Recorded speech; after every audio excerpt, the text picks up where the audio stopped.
Omubaka wa Pulezidenti Sembabule awonedde watono okuddamu okugajambulwa bannakibiina kya NRM Sembabule abamulumiriza nti entalo eziri mu kitundu ekyo yazireetawo.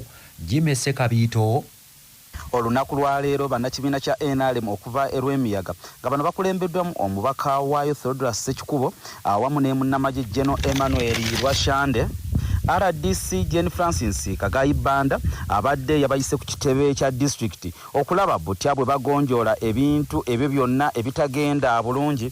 Erwemiyaga ekyavuddeko n'olunaku lwajjo okumukwata amatayi bwe yabadde agenze okulondola okuddamu okulonda mu LC ey'Ekanoni mu Ntuusi Town Council. Bannakibiina kya NRM abalala nabo abeeye ku kitebe kya district nga bano bavudde Mawogola West bakulembeddwa mu Wilberforce Begumisa eyalangirira edda okuvuganya ku kifo ekyo saako ab'e Mawogola South nga bano nabo bakulembeddwa mu Dumba Dennis bazze kwemulugunya nga balumiriza Minister Hajati Anifa Kawoya okukyusakyusa byonna ebyava mu kulonda kwa Mawogola West naddala eby'eggombolola y'e Katwene Nakasenyi. Mu lukiiko olutudde wano mu lukiiko holo Sembabule bannakibiina kino balumiriza RDC Jane Francis Kagayi okwekubana ne Minister Hanifa Kawoya ne bavuluga byonna eby'e Mawogola West songa abeerwemiyaga nabo bamulumiriza nti azinira nnyo ku ntoli z'omubaka Theodora Ssekikubo era wano bamuvumyevumye n'okumubulira kati nga Sembabule bwamulemye. RDC balabye olukiiko olutabuse asazeewo n'asaba buli ludda lumuwe abantu babiri nga n'okutuusa kati bayingidde dda mu ofiisi ye baliko bye bateesa. Wabula mu kusooka RDC Jane Francis Kagayi Banda bano abagambye nti tewali ayinza kumutiisatiisa kubanga omukulembeze w'eggwanga yamulonda songa n'ekirala ye yasoma ebitabo bye nga ne bw'aba avudde e Sembabule asobola okukola omulimo gwonna mu kifo ekirala era ono abakakasizza nti ye buli kye balaba akola akikolera mu mateeka. Nze Jimmy Sekabiito ku lwa CBS wano e Sembabule. Abasuubuzi abakolera mu kikuubo kya Nabugabo mu kibuga ky'eggwanga ekikulu Kampala bakedde kwesuula mu jjulume olw'entuumo ya kasasiro asusse we bakolera ng'atuuse n'okuziba oluguudo nga tewakyali kidduka kisala. Abasuubuzi bagamba nti kasasiro asusse okubawunyirira ng'atuuse ne ku miryango gy'amaduuka gaabwe era baagala ekitongole ekiddukanya ekibuga Kampala ki KCCA kibayambeko nga ekiwundu tekinnasamba ddagala. Abasuubuzi aboogeddeko ne Kyabasa bagamba nti ng'oggyeko kasasiro ali mu maduuka gaabwe naye ekibuga kyonna kijjamu ebitagambika ng'abakulu basaanye okubaako kye bakola. Abasuubuzi bano batiisizza nti singa wiikendi eno eggwako nga kasasiro akyali mu luguudo bagenda kukola wakatiisa. Mulaba kino ekizimbe kya Pentagon naye kasasiro mumulaba ali mu luguudo wakati n'agenda n'akwata ekizimbe kya Capital Center mu kiraba n'agenda n'akwata ekizimbe kya Freedom Center mu kiraba. Oluguudo lwonna yaluzibye abantu bagenda bagira guno omulyango gubadde gulina banga guyingiza abantu. Eno main gate eyingira mu Pentagon, eri main gate eyingira mu Capital, eri main gate eyingira mu Freedom Center. Ne mulabe kasasiro gyava, mulabe motoka tezikyalina we ziyita zitambula zenyiga. Naye aba State Council n'abakulira ekibuga mu kifo ky'okukola ku bintu bino ebigenda oleeta obukyafu abantu balwale kolera bali mu bintu birala nnyo. Bwe tuvayo ne twogera nga bagamba nti tuli ba politician tuli ba byabufuzi. Wabula kaweefube wa Kyabasa okufuna abakungu mu kitongole ekiddukanya ekibuga Kampala agudde butaka olw'obutakwata simu zaabwe ezimanyiddwa. Abatuuze ku kyalo Kidaali mu divisioni y'Ennyenga mu municipal y'Enjeru mu disitulikiti y'e Buyikwe basobeddwa olw'okulemererwa okufuna ebyapa ku ttaka erya gavumenti kwe bawangaalira. Gye buvuddeko minisita w'ebyettaka Judith Nabakooba yalagira ebyapa ebyali ku ttaka eryo bisazibwemu ng'agamba nti byafunibwa mu bukyamu. Omusasi waffe Dennis Ssebwami yalina ebisingawo. Abatuuze bano nga bakulembeddwamu ssentebe waabwe Kintu Yasin bagamba nti minisita w'ebyettaka Judith Nabakooba mu mwaka 2023 bwe yali mu kitundu kyabwe yalagira ebyapa byonna ebyali bikubiddwa ku kyalo ekyo ku ttaka lya gavumenti bisazibwemu nti kuba abatuuze abaliko baali tebasooka kwebuuzibwako nabo okusooka kusaba ttaka eryo okufuna byapa. Bano bagamba nti okuva ku olwo bagezezzaako okukola ku fayiro zaabwe bafune ebyapa ku bibanja byabwe nti naye buli we batuuka mu ofiisi y'eby'ettaka e Mukono babagamba nti ebyapa ebyo bikyaliko. Bano balumiriza ne municipality ey'Enjeru nti yeemu ku bagugu by'okusazaamu ebyapa eby'ekimpatiira bye yafuna ku kyalo kyabwe, nga buli we bagendayo okubaako bye babagamba badda mu kubeetoolooza. Nti minisita yajja n'atugamba nti agenda kusazaamu ebyapa, so era n'ayisa neteeka ebyapa ne bisazibwamu naye paka ne leero. Naye twenyamidde nti saano bwe tugende Mukono okubaako ne fayiro ze tuteekayo batugamba ebyapa bikyaliko. Kyokka n'ebina bye baali basabye okusazaamu basazaamu 3, ekyokuna ne bakiwandiika mu bukyamu.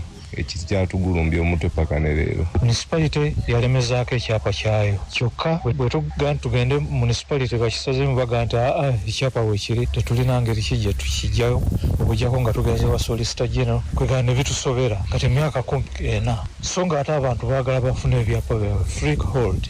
Naye ate municipality yali yakajja 2019 I think.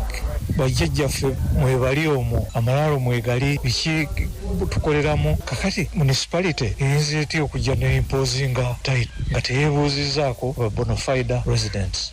Wabula CBS mu kwogerako ne mmeeya owa municipality ey'Enjeru Kyaze Yasin agambye nti abantu abo yabawulira dda kiki kye balina okukola, nti kuba ekyapa municipality kye yafuna kyafuuka kya gavumenti ng'okusazaamu ettaka eryo kirina okuyita mu mitendera egiwerako. Oba oli yayita mu nkola gy'okuwa municipality n'agiwa ekyapa kubanga ffe nga municipality okubanga oluvannyuma lw'okubanga ekyapa kyakuleetebwa mu mannya ga Njeru Municipal Council kyafuuka kya gavumenti kati okukikansolingamu kitegeeza tawunikiraako ateekeddwa okuwandikira Solicitor General amugayidinge nti waliwo ekyapa ekyakuleetingibwa mu mannya ga Njeru Municipality naye nga ekifo ekyo kyali ky'abantu ba bulijjo on public land. Ku Lwakina 8 akatonyeze 8 CBS Radio ey'obujjajja, nze Ssebwami Dennis Ebuyikwe. Manya obuvuna obuddo obw'eddembe lyo tonyigirizibwa. Ddembe lyo ery'obwebange. Ddembe lyakukyusibwako Baluswata Property Consultants batunda ettaka ku nguudo zonna eziyingira n'okufuluma ekibuga. Va mu by'ettaka lyakulukuta ennyumba ya kyama basange ku ofiisi yaabwe ekyengera opposite Orange City essimu 0704 80 1905. Ddembe ly'okuwakanya ebisaliddwawo akakiiko akavunaanyizibwa ku kuteekerateekera ebitundu nga munnamateeka George Musisibwa annyonnyola. Akakiiko akavunaanyizibwa okuteekerateekera ekitundu kyonna ke bayita Physical Planning Committee ak'ekitundu senga kakasanga nga waliwo omuntu azimba naye nga tekaamuwa lukusa kuzimba kateekeddwa okumuwa notice oba okumulabula okumuyimiriza okugenda mu maaso n'okuzimba okwo era nga kalina okumuwa obudde kalina obuteekamu mu notice eyo oba mu kiwandiiko ekyo nti obudde bwalina okutuukirizaamu ebyo kaba kabusabye. Senga omuntu oyo aba tamatidde asobola okujulira ng'ekiwandiiko kimuweereddwa eri akakiiko akali waggulu waako akaba kamuwadde ekiragiro ekyo.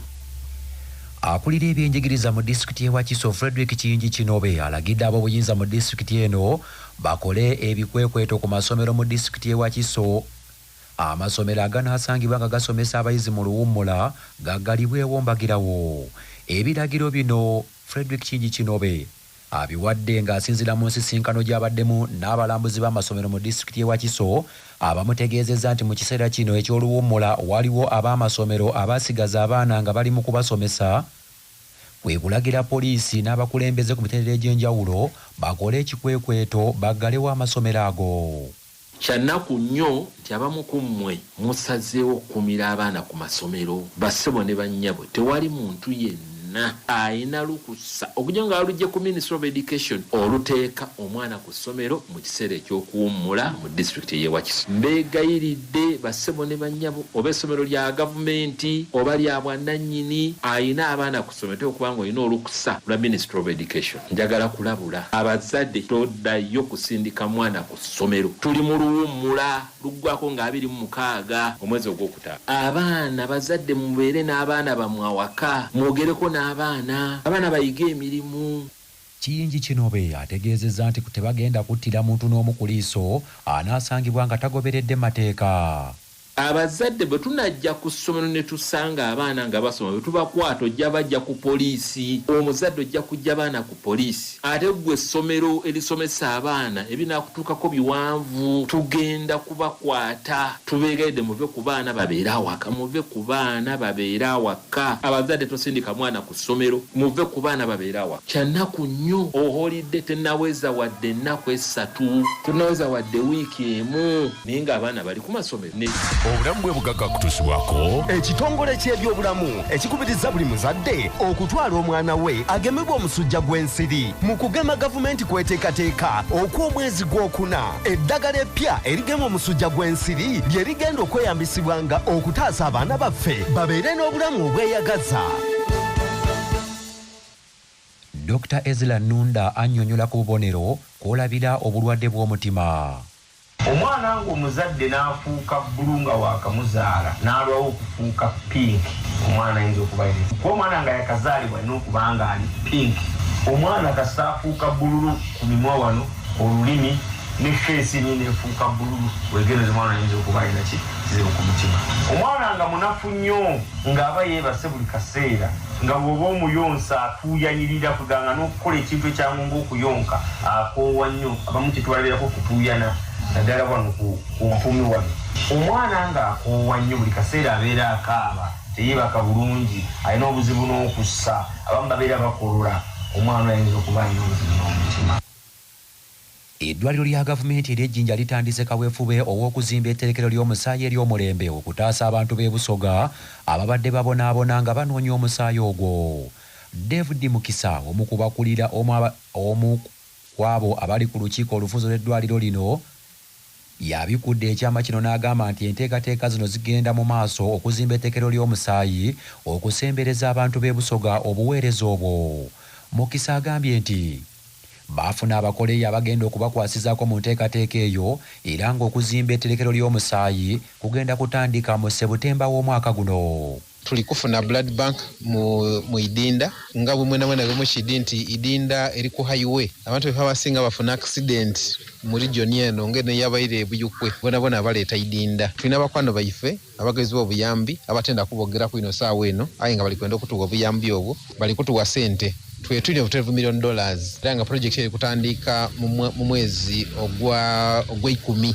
Tukujja kuzimba blood bank mu Idinda. Blood bank eri kujja okola ebintu bingi ino okugaba omusaayi mu Idinda nga region, but okwongerezaako research gye twakola oba gye bakola eraga nti Busoga ne Kasinze bantu balina sickle cell disease. Omu ku bakulira ekitongole kya Uganda Heart Institute e Mulago Lwabi Peter asabye gavumenti ebongere abasawo abakugu n'obuvujjirizi naddala bye bawa eddwaliro ly'Ejjinja, n'agamba nti eddwaliro likola ku bantu bangi wabula ng'ate ebikozesebwa bikyali bitono. Abantu balemereko banti buli alwala alina kujyawa, alina kujja Kampala oba Buyindi. Aye tubalina wano nti abantu baikirize mu sisitemu ya wano era baleeta abalwaire baibe wano. Era tubalina abalwaire bangi ab'emitima. So kasitogema ku bintu ebyo ebisatu. Ndabona nga tusobola okwongera okukuza senta ya Idinda wano efuuke independent ng'esobola okukola ki okwekolera ebintu bino yonka. So ekyo tuli kibona mu isubi ly'amaanyi era bwe tunaleeta Regional Heart Center kuba bamaizi otuwa ettaka ekyo ekintu kidda okuba kisoboka okolebwa mu myaka egitali gyawala. Amawulire okuva ebweru w'eggwanga gakutuusibwako M-Chad Industries abakukolera M-Chad Black Tea, amajani kawoomera ne M-Chad Muchuzi Mix akanzaali akazito yenva. Bisange mu maduuka gonna. Essimu noti 75 noti 668 481. Amawulire g'ebyemizannyo mu mawulire gaffe agaca Basafama gakutuusibwako Sedika Real Estate abatunda n'okugula ettaka ku nguudo ez'enjawulo mu Uganda yonna. Basangibwa ku Galuleba Building ewa Kiso. Essimu noti 7 noti 2 439 377 nga bali wamu ne Light High School Esseguku Katale. Abeegulidde erinnya mu kuyisiza waggulu abaana mu Arts ne Sciences lyadde ne boarding ery'abawala n'abalenzi. Saako pikipiki Honda 2025 ne 1010 SC nkola ya mu Japan. Empya tuku ogifuna ku kibanja mpola erugogo opposite ne DHL oba mu Ndeeba opposite Equity Bank. Tiimu y'ekika ky'omutima omuyanja yeesozze omutendera gwa ttiimu zi 32 mu mpaka z'ebika by'Abaganda newankubadde ng'ekubiddwa enkusu egoozi 2 ku bwerero lunaku olwaleero. Omupiira guno guzanyiddwa ku kisaawe kya Kibuli SS wabula ng'oluzannya olwasooka Omutima Omuyanja gwawangula Enkusu eggoozi 3 ku bwereere ng'omugatte Omutima Omuyanja guwanduddemu Enkusu ku ggoozi 3-2. Kaakano Omutima Omuyanja kugenda kuzannya ttiimu y'ekika ky'Olugave ku mutendera ogwa Teams A32. Emipiira ku mutendera ogwa Teams 64 gigenda mu maaso ku kisaawe kya Kibuli SS ne Lubiri SS era ng'omutendera guno gugenda kukomekerezebwa olunaku olwaleero. Bannaffe, amawulire ag'essaawa eno kangamalirize mbufunze. Amasaza g'Ekereziya Katolika mu Uganda gateeseteese ebitambiro by'emmisa okusabira omutukuvu Paapa Leo ow'e-14 oluvannyuma lw'okulondebwa akawungeezi k'eggulo era nga n'olunaku olwaliro mu kibuga Vatican omutukuvu Paapa Leo ayimbye emmisa embereberye era onaategeezezza nti Ekereziya Katolika erina obuvunaanyizibwa n'omulimu ogw'okumulisa ttooki ey'ekitangaala mu nsi ejjudde ekizikiza era onaategeezezza nti waliwo n'abantu abalowooza nti okukkiriza kw'abo abanaku abalemereddwa abasobeddwa n'abo abalina ebizibu omutukuvu Paapa kyagamba nti kikyamu.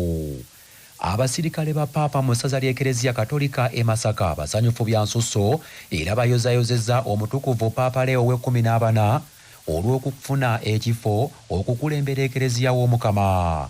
Omubaka wa Pulezidenti e Ssembabule awonedde watono okuddamu okugajjambula bannakibiina kye NRM e Ssembabule nga bamulumiriza nti yaviirako entalo mu kitundu ekyo. Abasuubuzi abakolera mu kikuubo kya Nabugabo mu kibuga Kampala bakedde kwesuula mu jjulume olw'entuumu ya kasasiro asusse mu kitundu mwe bakolera emirimu ng'atuuse ne mu maduuka gaabwe. Kaakano bawanjagidde abakulu abaddukanya ekibuga Kampala okuggyawo kasasiro oyo ng'ekitali ekyo bandikolawo akatiisa. Bannaffe, ge gabadde amawulire ag'essaawa eno. Tova ku CBS FM tukyakuweereza agundegunde Omuteregga.